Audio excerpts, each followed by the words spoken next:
Hello, and welcome to another episode of The Soul of Business with Blaine Bartlett. I am your host, Blaine Bartlett. You know, I'm going to just kick something out here real quick. It's a case of mistaken identity. Now, we've all heard that phrase. It's a case of mistaken identity, and the problem with mistaken identity is it can get you in a whole world of hurt if you're unable to convince others that it's a case of mistaken identity. I'm not who you thought I was. And where I'm going to go with that has to do with my guest today. And the idea of a mistaken identity is, what do we do when we start creating facades that we find ourselves living behind, and they become what we think is us. Now, this is true in business. It's also true at a personal level. My guest today is somebody I've known for a while. I met him first at with Bob Proctor. Bob was a good friend of mine, and Doug worked closely with Bob for years. And he's got a unique perspective on success. And a better way to say this is that Doug has discovered in an unconventional formula what it means to actually be successful in life. He broke free of a past that was marred by violence, and we're going to talk about this. But there was violence, there was abuse, there was self-sabotage. And if you're not on top of your life experience ends up defining you. And that's where this whole notion of but mistaken identity comes in. This is true, again, as I mentioned, at the personal level. It's also true as a business leader, and it's also as a business itself. We get captured by past experience that lends itself to defining who we are, what we're supposed to be, what's appropriate, all of those sorts of things.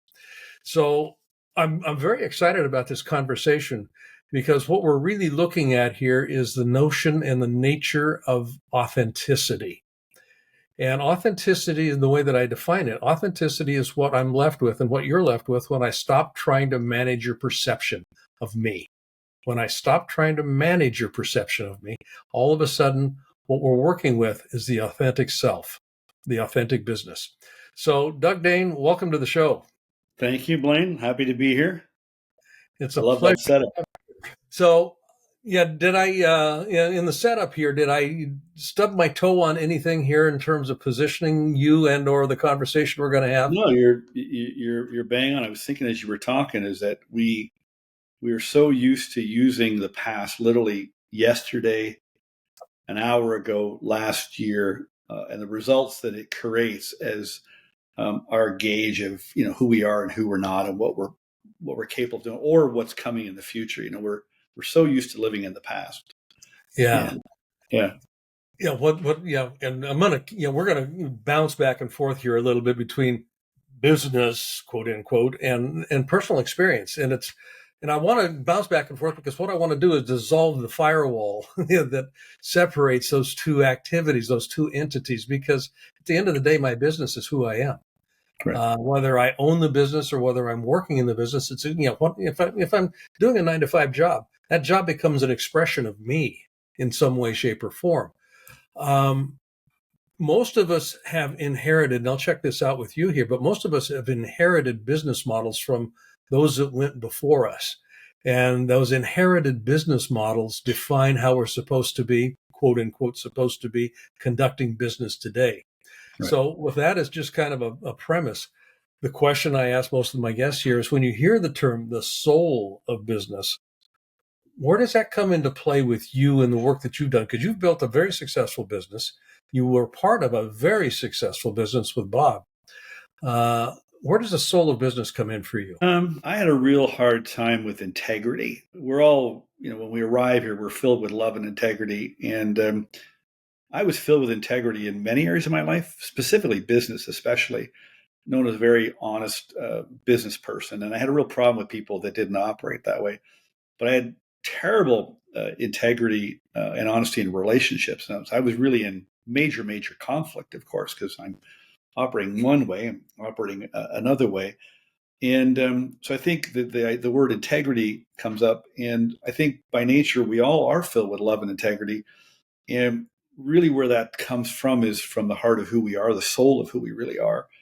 And so I think we have to bring our true self, figure out who that is, if you can, bring that to business, our business, whatever your business is, whether the business of raising your children, the business of taking care of the entity called your marriage, or whatever your business is.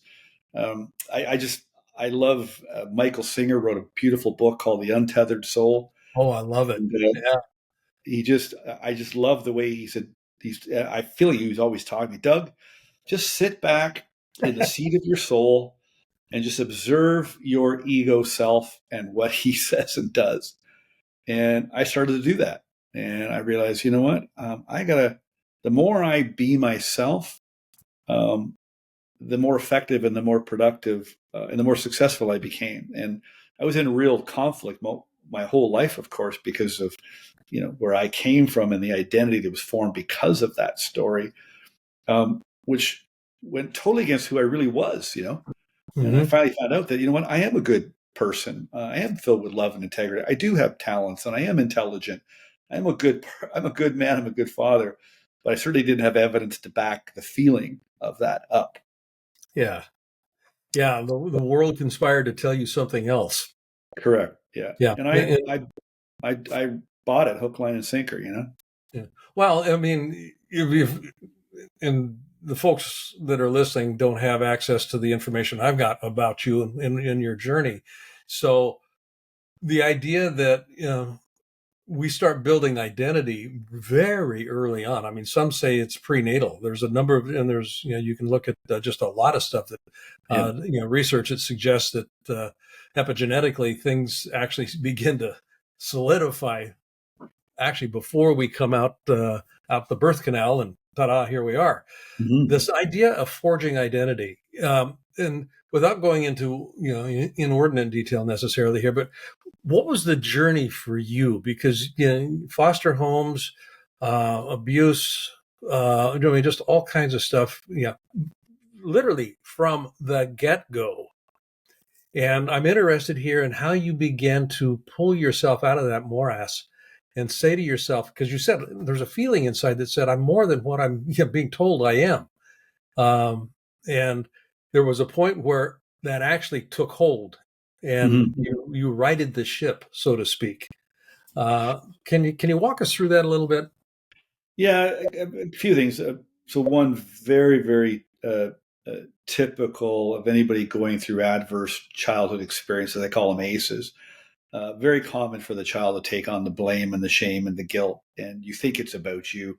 You take it very, very personally. So it's a very, very common reaction, and then generally the adults aren't really equipped to deal with that, to kind of undo that inheritance that you take on. I think luckily for me, people always ask me, they see the story and they see who I am now and how I view the story, et cetera. And I'm always asked how was I able to do that. So I think luckily for me, I had a few teachers along the way. Um, I never told them what was going on. I had to keep it secret what was going on at home. But they saw something in me, and how self-image works is people treat you the way they view you. So they viewed me a certain way. I think they saw some gifts and talents, and they treated me in a way, and I latched onto it. Of course, it was almost like a shoestring that I was holding on to. And I mentioned them in the book. And so I think, getting some reaction from the outside world that wasn't in my world, that was, in my mind, neutral, third party, because they weren't in my family. They weren't a close friend. They were a teacher. And so that helped a lot. I think that kept me going. And then there was evidence along the way, that I was getting results, although I didn't feel good about myself. But some people would point out, go, but Doug, like, you know, look, like here's some evidence. Well, yeah, but Blaine, you don't really know my. But people kept, I don't think you can hide the essence of who you are, Blaine. I think Yeah. people around us, they see us and they share it with us, and people would share things with me. I didn't like it. I liked it, but I didn't like it. It felt Hmm. like maybe it's true, but I didn't believe. And you have this conflict, and so that was going on my whole life in different respects. And so I think because of that, I was able to survive and then obviously thrive. So The idea of seeing, I mean, putting the shroud over the essence, the light still shines. And in the work I do around leadership, leadership there's a whole bunch of ways to kind of define this, but leadership in one sense is the art and the art of articulating a possibility that lights people up. And when people light up, they see that possibility in themselves as well as externally out there somewhere. What was you said there was this this push me pull me sort of a dynamic that was in place here. They would say you're doing really no. I mean, if you really knew where I came from, you wouldn't be saying that. Right. Where did that critical mass occur? Was there an event or something that you just kind of went, okay, this time I'm not going to deflect. I'm actually going to step into recognizing and acknowledging that this is who I am? There's a couple of things. I was always, when I got into business, I was 23 years old, I've always been a walk the talk kind of guy. Like I always wanted to show it could be done. And then I really enjoyed trying to help others, do what I had done. So that was kind of built in me. And because I was the walk the talk kind of guy, and if you get results, you get attention. And so, and of course, the real driver for the walk the talk, if I'm honest, was to get the attention, to get the validation, to get the adulation, to fill in the hole of how I felt about myself. But that helped a lot because I got results, and results don't lie. And so I was getting these results, and oh my gosh, and you can't ignore the evidence, Yeah. And so I think that was a big part of it. And really the pivotal point for me was really when I started to really understand how my mind works, that directs my brain and nervous system. It's run by my self-image. So I started looking into self-image. And the other great thing is because I had so many problems, I went through so much therapy and counseling.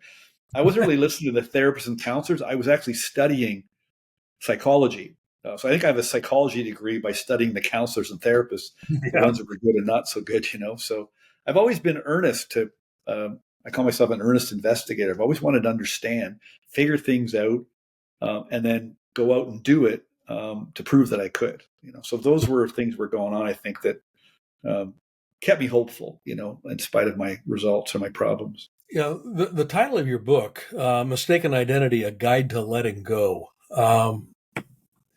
I mean, I love the title. I mean, I really do. It's kind of mistaken identity. Yeah, we got a murder mystery going on here or something. And yeah, we do actually when we start jumping into it. But I'd like you to take and I've read the book or a good chunk of it. In all honesty here, I haven't gone all the way down to the last page on it. I'm about, I'd say about 7/8 done right now. But it's a workbook.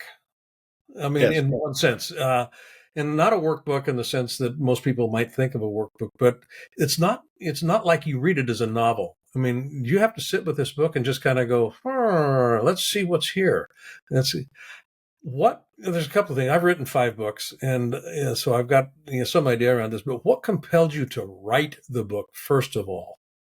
And then I want to look at a couple of other things off of that. Yeah. Basically, 40 years old, a very dark story comes out in marriage counseling, which turned into separation counseling. And I blocked out this very dark, violent, abusive childhood. There was snippets.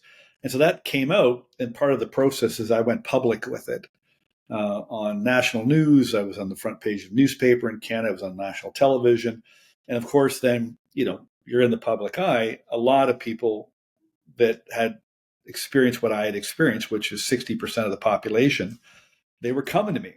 And by that point, after going public, I had really let go of the shame, the guilt, the negative feelings towards myself.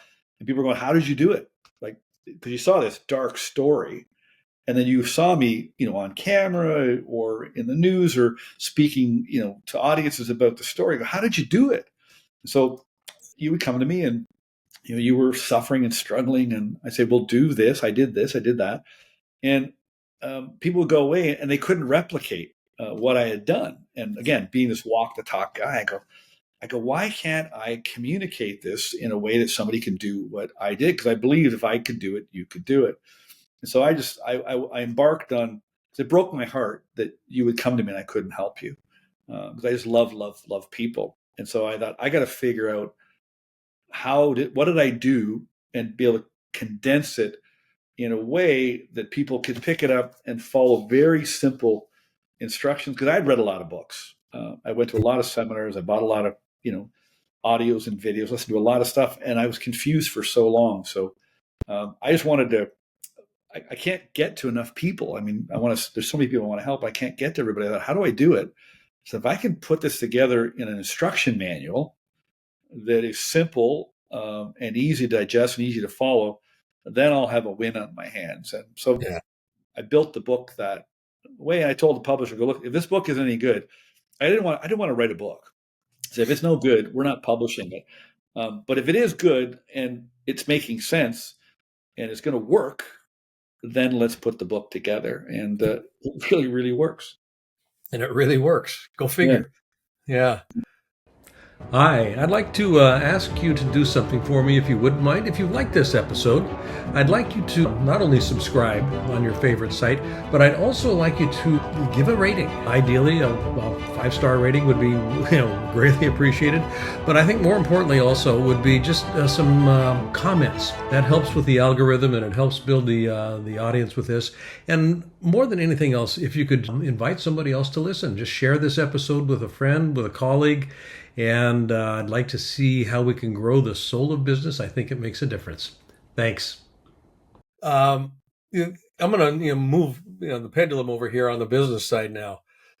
You're very successful. You're an entrepreneur. You've had great success. And when I first met you, you were working within Bob's organization, running a major portion of that organization, actually kind of the pointy end of the spear in terms of the revenue side. And you were very successful there. Where did this material come into play? Not necessarily with PGI, with Bob's organization, but just as a business owner, as an entrepreneur. Where has mistaken identity, this whole notion, actually served you well?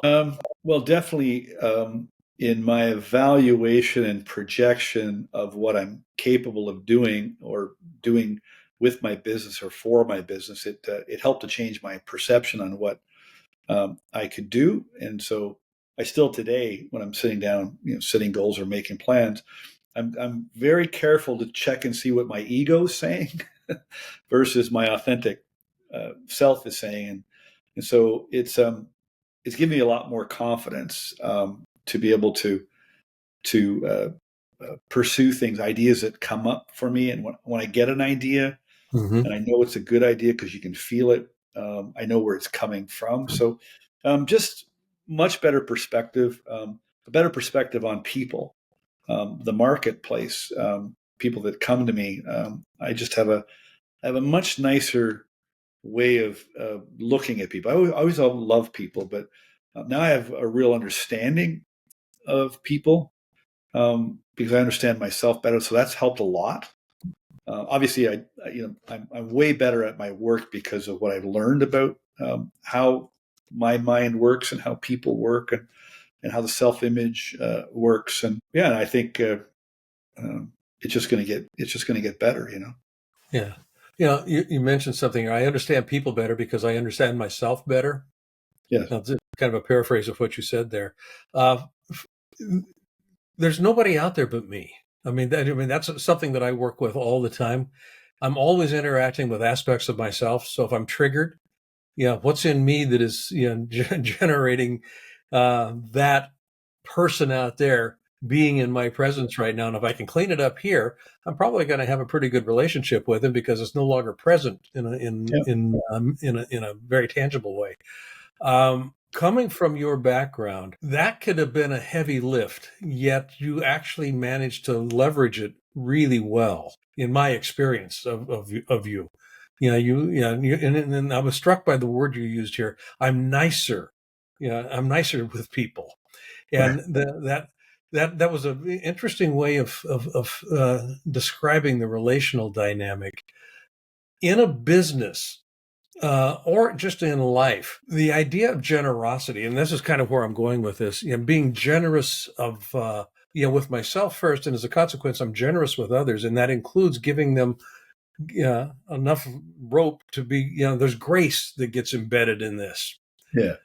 Um, Now, in personal relationships, business relationships, where does this notion of generosity, and I'm making something up here, but does generosity play a role in this for you? Yeah, for sure. The way as you're talking and I'm thinking through what you're saying, um, is we have a lot of negative emotions. And if you have negative emotions, generally it only comes from two sources. It either comes from the past, anger, resentment, guilt, shame. Um, Anxiety, depression, fear, doubt, worry is I'm too far into the future. And we've been brought up, operating really from an emotional perspective and a lot of negative emotions. Then we bring that to work or we take it home to our families. And so um, I think we have to start to learn how to operate what I say in the middle. I used to hear, you got to live in the now, Doug, and the power of now, one day at a time. I go, what a bunch of crap. Well, I realize it's a lot easier to live one day at a time. I don't try to live one day at a time. I just try not to think about the past, talk about the past. I don't really go too far into the future with my thinking about how something's going to happen. And so if you let go of the past and you let go of worrying about the future, you do land in the middle, and you don't have. There's not a lot of negative emotions in the middle, and so you can be more generous. Mm-hmm. Your viewpoint is more generous. You hand out more good. You see more good. Listen. If you've been living your life with anger, frustration, resentment, guilt, shame, all these negative emotions, it's hard for you to be nice, even when you're a nice guy. Like I've always been known as a really nice guy, but I've gotten way nicer because I've gotten rid of these negative emotions, and I refuse to go to the past and go to the future to create negative emotions because I'm not effective as a leader, as a mentor, as a friend, as a father. I'm way more effective when I'm emotionally neutral. Equanimity is Equanimity. I love that word. I just yeah, love that word. yeah. This, I mean, I meditate every day, and I've been meditating for, oh, good Lord, almost 40 years now. But I wrestled at one point in time with, I've just got to still my mind. Yeah, cut out all the noise. Make the noise go away. And I think it was Michael Singer or something that I was reading that Mickey had written, that silence is not the absence of noise. Silence is the absence of self. And that was just kind of like, whoa, okay. And the self is obviously the egoic persona, that is telling me I should, could, can't, will, should. I mean, all of that stuff. Yeah. Have the self disappear, and all I'm left with now is the self in a different way with a big S. Yeah. And that's the peacefulness, the generosity, the equanimity that can come out of that, and also the intuition. And this is kind of where I'm leading with this question. In terms of your experience of being creative, following intuition, that sort of thing, what, if any, difference have you noticed about your ability to be more creative, more intuitive about what's what might be required, what might be useful, that sort of thing? Is there anything that's come out of being able to shed that mistaken identity and actually opt more towards an authentic expression of Doug Dane? Yeah. I mean, I think one of the things, luckily for me, I've always been a good student. Like if somebody gives me instructions, I'm the guy that when you get a piece of equipment, I read the whole manual. I don't read the quick start. Hands in Um, the air. yeah. And so as I was hearing about this idea of creative imagination and how it works, intuition and how it actually works. The mind being this automatic built-in GPS that will guide and navigate, just like the GPS on my car would do. Everybody was saying imagination, intuition, that all works if you're when you're quiet, when you're in a good state, a relaxed state, a positive state. And so everything was saying, I can create through my imagination. I can solve my problems. I can figure out solutions. But in order to do that, you have to be calm and relaxed. And so it just made sense to me. It's just logic. I go, okay, I'm doing it wrong because I'm wound up. I'm nervous. I get up right away and start doing. So I just started to follow instructions, which meant, and I do that very well. And I spent a lot of time with my friend Jesus in the morning. We have some conversations. A friend of mine introduced me to Jesus, and I got to know him a little bit. So that's been helpful. And everything he tells me is all about, stay here, stay quiet, listen to me. And me being, you could call it, starts with an I, intuition, Mm-hmm. imagination, spirit, call it whatever you want. Um, and so I figured I'm a bright guy. I should probably follow instructions. As you're talking about that, my reading today, I read Neville Goddard every day. Every day. I've got a little book here that my wife Cynthia gave me 6 years ago. I've been through it 6 times. It's, and I say 6 times, there's 365 daily little things to it, all Neville Goddard. Yeah. And so for 6 years, every year I go through this thing. I came across this one today. When I speak of imagination, I am referring to the God in you, of which there are two sides, imagining and contacting. Contacts are what imagining is all about. When you imagine, you contact a feeling, and the feeling you imagine becomes your reality. And it's just a beautiful way to think about this, I think. Because God is imagination, and when I can quiet the self, remove the self, I'm left with that, and that's where all things are possible now. Yeah. Yeah. I remember Bob one time said, uh, if you're going to sit down and ask a question, you better sit around and wait for the answer. Everybody's praying for everybody's praying for help, right? But nobody's sitting around waiting for the answer. And I found you don't actually have to wait very long. And sometimes the answer comes later on when you are more relaxed. But just like quick meditations, or when I first started meditating, and I didn't take a meditation course. Somebody just said, "Hey, just breathe, focus on your breath." That's universal to everybody. So I started doing that, and it's funny. These things would show up in my mind. They were completely unrelated. One of them is a big chubby guy rolling down a side hill. And I remember it distinctly, and so I realized, when I quiet my mind and clear my mind, I still pick up thoughts from other people, right? And that was the chubby guy. Another one was a thought. Anyway, I have these examples meditating where these thoughts come in; they're completely unrelated. And so I now understand that many people said I've got this sending and receiving station like a radio, and Mm-hmm. I can tune in, but it only works a certain way, and it does take a bit of practice to kind of Dial it in. tune, dial in, yeah. Yeah. This is fascinating stuff. Where can people find out more about what you're up to and get a copy of the book? Obviously, I'm assuming all of the regular, Yeah. You can, of course, online, Amazon, of course, you can get it anywhere, depending where you are in the world. A lot of online stores take it, some bigger bookstores, Barnes Noble, all that stuff. Just Google, Doug Dane, you'll find me that way. And I say to people, I said, it's not a book to read, but if Mm-hmm. I can get this book into you, it's going to do something to you. And I always say, don't read the book, but read the book and just let the book work on you. Don't buy this book to fix anything, but the book will fix a lot of things. You don't have Yeah. to do anything; just read. Let it work on you. Let it work on you. Let it That's work. Yeah, Hold the book up. I don't have, I had an electronic version. I didn't have the hard copy. So hold it up real quick. There you there it go. is. Folks, those of you that are watching the video on this, Mistaken Identity, A Guide to Letting Go. So, Doug, I can't thank you enough for being my guest today. This has been a fascinating conversation. Thank you. Yeah, it's been Yeah. great. Folks, you've been listening to Doug Dane, author of Mistaken Identity, A Guide to Letting Go. Pick up a copy. It is a good, I hesitate to say read because it's not really a read like, reading an Agatha Christie novel or something like that. It's a good read in the sense that you steep in it. It's kind of like, you just want to steep in it. And as Doug said, let it do the work. There's stuff there that I think for every one of us is going to find application, through the use of this book. So thank you again, Doug. Folks, you've been listening to The Soul of Business with Blaine Bartlett. My guest today, again, Doug Dane. As always, my admonition to you going forward here is find ways in your life to be a center of distribution, not a center of accumulation.